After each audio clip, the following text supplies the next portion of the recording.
السلام علیکم پیارے بچوں، امید ہے آپ سب خیریت سے ہوں گے۔ خداوند کریم آپ سب کو صحت و سلامتی عطا فرمائے انشاءاللہ۔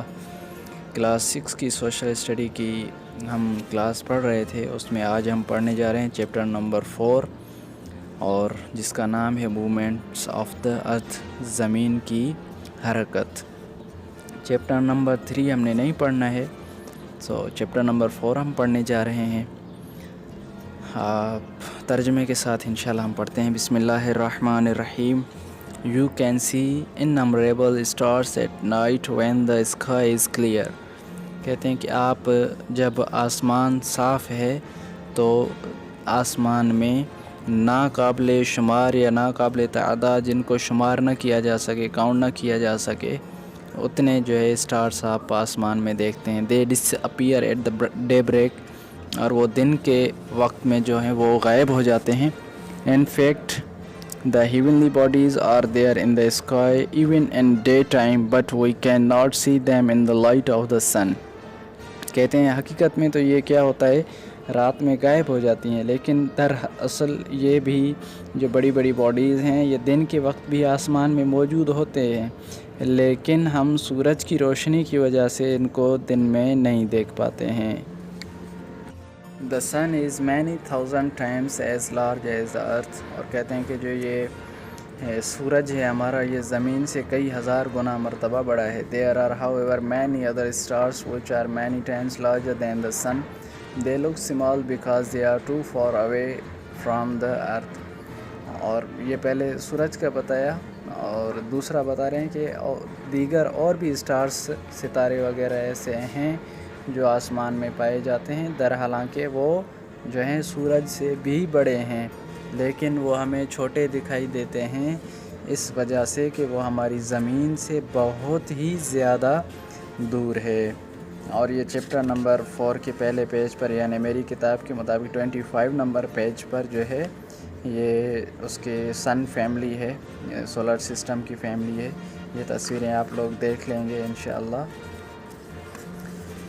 چیپٹر نمبر 4 کے ہم نیکسٹ پیج پر آ چکے ہیں، پیج نمبر 26، جس پہ لکھا ہوا ہے سولر سسٹم۔ سولر سسٹم ہم پڑھتے ہیں۔ There are many families of stars in space۔ کہتے ہیں اسپیس میں جو ایک خلا ہے، وہ خلا میں بہت ساری اسٹار فیملیز پائی جاتی ہیں، یعنی ستاروں کے خاندان۔ خاندان سے مراد وہ ایسے نہیں ہے جیسے ہمارے خاندان ہوتے ہیں، مطلب بہت زیادہ ستارے پائے جاتے ہیں۔ Our earth also belongs to a family called the solar system۔ اور اسی طریقے سے جو ہے ہماری جو زمین ہے وہ بھی ایک فیملی کے ساتھ تعلق رکھتی ہے جس کا نام ہے solar system. The sun is the center of the solar system۔ اور جو سورج ہے وہ مرکزی کردار ہے اس سولر سسٹم کا۔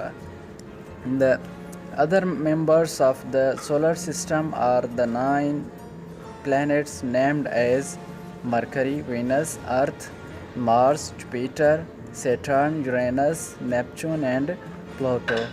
اب چونکہ ہم نے کہا کہ زمین بھی ہمارے اس ایک فیملی کے ساتھ تعلق رکھتی ہے جسے ہم نے سولر سسٹم کا، اور اس کا جو مین کردار تھا وہ سورج تھا۔ اور پھر کہتے ہیں اس فیملی کے جو دیگر افراد ہیں یا دیگر جو اس کے ستارے ہیں ان کا نام انہوں نے بتایا، وہ بھی جو ہیں ایک پلینٹ ہی انہیں کہا جاتا ہے، اور وہ 9 ہیں۔ مرکری ہے، وینس ہے، ارتھ ہے، مارس، جوپیٹر، سیٹرن، یورینس، نیپچون اور پلوٹو، یہ ان کے نام تھے۔ The Mercury is the nearest to and the Pluto is the farthest from the sun۔ اور مرکری جو ہے وہ سورج کے بہت ہی زیادہ قریب ہے، جبکہ پلوٹو جو ہے وہ بہت ہی زیادہ دور ہے۔ All the planets of the solar system revolve around the sun۔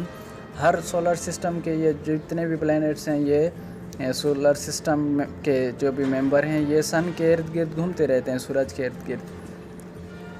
Of the planets so far known to human beings, the earth is the only one where life thrives۔ This is due to the particular distance of the sun from the earth۔ اور کہتے ہیں ان planets میں سے جہاں جو ہے انسان ذات یا جو ہے حیوانات وغیرہ، یعنی زندگی جہاں گزاری جا سکتی ہے، وہ ہے ہماری صرف اور صرف زمین۔ کہتے ہیں کیا وجہ ہے کہ صرف اور صرف زمین پر ہی انسان یا حیوان یا جو بھی ज़ीरो है ज़िंदगी बसर कर सकता है। वो कहते हैं उसकी वजह यह है कि वो है फासला जो कि हमारे सूरज और ज़मीन के दरमियान में पाया जाता है। यानी ज़मीन और सूरज के दरमियान में जो मुनासिब फ़ासला है वो सबब है कि इस ज़मीन पर ज़िंदगी गुजारी जा सके। उसके बाद नेक्स्ट टॉपिक है सैटेलाइट्स, एस्ट्रॉइड्स और मेटोर्स। हाँ, इसी पेज पर ही उसके नीचे फिर पढ़ते हैं हम। These heavenly bodies are also the part of the solar system. अब ये तीनों चीज़ें सैटेलाइट, एस्ट्रॉइड, मेटोर्स ये भी कहते हैं कि सोलर सिस्टम का हिस्सा हैं। A satellite is the moon which moves round it's mother planet. और कहते हैं सैटेलाइट एक चांद होता है जो अपने मदर प्लैनेट यानी जिस प्लैनेट का वो चांद होगा उसके इर्द गिर्द क्या करता रहेगा, घूमता रहेगा। The earth has one moon, ज़मीन को एक ही चांद है जो हम देखते रहते हैं। Some planets have more than one moon, और कुछ प्लैनेट्स को एक से ज़्यादा चांद हैं। एस्ट्रॉइड्स आर स्मॉल प्लैनेट्स, जो एस्ट्रॉइड्स होते हैं वो छोटे छोटे प्लैनेट्स होते हैं। Most of the asteroids circle around the sun, और जो ज़्यादातर एस्ट्रॉइड्स होते हैं वो उस सूरज के इर्द गिर्द क्या करते रहते हैं, घूमते रहते हैं। Meteors are very small pieces of matters which swarm round the sun, और जो इसी तरीके से मेटर्स भी जो हैं वो इसी किस्म के छोटे पीसेस होते हैं जो सूरज के इर्द गिर्द स्वार्म करते रहते हैं। उसके बाद है हमारा मूवमेंट ऑफ द अर्थ, के ज़मीन जो है कैसे मूव करती है। There are two kinds of the movement of the earth. ज़मीन की मूवमेंट के दो तरीक़ेकार हैं या दो किस्म हैं। एक है rotation of the earth and दूसरा है हमारे पास रिवॉल्यूशन ऑफ द अर्थ। यानी इन्होंने बताया कि ज़मीन की जो गर्दिश है, ज़मीन की जो हरकत है वो दो किस्मों की होती हैं। एक तो उसे आप कहते हैं रोटेशन ऑफ द अर्थ, और इसी तरीके से दूसरे तरीके को आप कहते हैं रिवॉल्यूशन ऑफ द अर्थ। आइए हम पढ़ते हैं कि रोटेशन और रिवॉल्यूशन क्या होती है। पहले हम पढ़ने जा रहे हैं rotation of the earth. You know that the wheel of a bicycle और a motor turns round an axle. कहते हैं आप जानते हैं कि साइकिल का हो या मोटरसाइकिल का व्हील जो हो वो भी एक एक्सिल में जो है चलता रहता है, घूमता है, राउंड घूमता है। Similarly a top turns round a pin, the axle and the pin are the axis of wheel and top respectively. और कहते हैं कि इसी तरीके से वो क्या होता है, हाँ एक तो हमने ये पढ़ा कि वो उसमें क्या होता है एक एक्सिल पर घूमते रहते हैं। दूसरा ये है कि फिर जो है top turns round a pin, वो उसके एक ही पिन के इर्द गिर्द, एक ही पिन के यानी जो बीच में लगी हुई होती है उसके इर्द गिर्द घूमते रहते हैं। और उसके अलावा कहते हैं the axle and the pin are axis of the wheel. अब जो हमने ये एक तो पिन दूसरा एक्सिस हमने कहा ये हैं क्या, ये कहते हैं कि क्या हैं, एक्सिस हैं किसकी, व्हील की, और टॉप हैं। उसके अलावा कहते हैं लाइक अ व्हील और अ top the earth also turns round its axis. और इसी तरीके से कहते हैं कि जिस तरीके से व्हील एक एक्सिस में घूम रहा था, इसी तरीके से ज़मीन की भी अपनी एक एक्सिस होती हैं जिसके इर्द गिर्द वो क्या करती रहती हैं, घूमती रहती हैं। In order to understand what the axis of the earth is, look at the school globe. कहते हैं अगर आप समझना चाहते हैं कि वो एक्सिस क्या हैं तो आपको स्कूल के ग्लोब को पर देखना पड़ेगा। ये तो इंशाल्लाह जब स्कूल खुलेंगे ही तो हम आपको दिखाएंगे। You will see that through its center there passes a bar round which the globe turns. और कहते हैं कि आप उस स्कूल के ग्लोब में देखेंगे कि उसके बीच में एक लाइन है जिसके जो है पास जिससे वो पूरी की पूरी ज़मीन यानी वो पूरा ग्लोब घूम रहा होता है।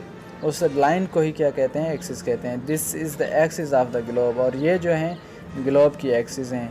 But there is no bar passing through the centre of the earth. हाँ कहते हैं अब ये हमने सिर्फ मिसाल के तौर पर समझाया, ये तो थी ग्लोब की एक्सिस, ये ज़मीन की ऐसी कोई लाइन नहीं है जिस पर वो क्या करे, घूमती रहे। The axis of the earth is in fact the imaginary line round which the earth turns. ये कहते हैं जो एक्सिस है ना ज़मीन की, वो एक ख़याली लाइन है जिसमें क्या है, ज़मीन गर्दिश करती रहती है।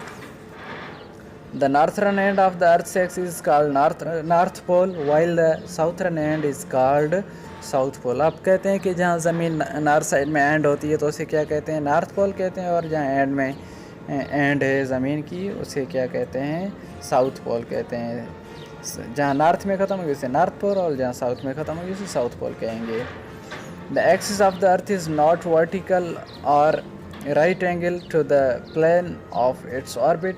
The path on which the Earth moves around the Sun, it is rather oblique and inclined at an angle of 166 1/2 the planet of the Earth's orbit. और ये कहते हैं कि जो ज़मीन की आपकी एक्सिस हैं वो वर्टिकल नहीं है या राइट एंगल में नहीं है प्लेन में, बल्कि वो क्या है, उनकी जो पाथ है वो ऑब्लिक में है। वो आप देख सकते हैं, यानी इंटरनेट पर या किसी टाइम अगर बोर्ड पर हमने आपको लेक्चर समझाया तो ये आपको हम समझा लेंगे। तो उनकी जो शक्ल और सूरत है वो ऑब्लिक में है, और जो एंगल उसका जाके रहेगा, यानी आपने ज्योमेट्री वगैरह में 6 में पढ़ा होगा कि उसका एंगल 66 और 1/2 होगा उसके ऑर्बिट पर। तो आज के लिए इतना ही काफ़ी है। इंशाल्लाह नेक्स्ट लेक्चर के लिए जो है इंतज़ार फरमाएं। अपने भाई को दुआ में याद रखिएगा। अल्लाह हाफिज़।